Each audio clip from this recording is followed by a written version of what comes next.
আসুন আসুন ইঞ্জিনিয়ার সাহেব, আসুন আসুন আসুন। দেখুন এই যে এই পুরো প্লটটা দেখতে পাচ্ছেন না, পুরো প্লটটার উপরে আমি একটা চারতলা বিল্ডিং করব, যেখানে থার্ড ফ্লোরে থাকবে আমার একটা বিশাল বড় গাড়ি পার্কিং এবং ফোর্থ ফ্লোরে থাকবে একটা বিশাল বড় সুইমিং পুল। এবার খরচা কত পড়বে আপনি বলেন? এই পুরো প্লটটা আপনার নামে আছে? না না, এখন আমার নামে নাই, তবে কিনে নেব। টোটাল কত খরচা পড়বে সেটা বলুন, বহুত দিনকার স্বপ্ন আমার। মোটামুটি 3-3.5 কোটি ধরে রাখুন। 3-3.5 কোটি লাগবে লাই? মানে 1 2 3, তিনটা বানাইতে হবে।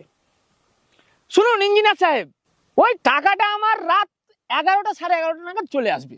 টাকাটা অনলাইনে আসবে না ক্যাশ আসবে? না না, ক্যাশ আসবে না, ওই ডাইরেক্ট অ্যাকাউন্টে আসবে। ও, কেউ পাঠাবে নাকি? না না, কেউ পাঠাবে না। আজকে ড্রিম ইলেভেনে 3টে টিম বানাবো, ফার্স্ট হলে ওই ড্রিম ইলেভেন বালাই আমার অ্যাকাউন্টে ভরে দিবে।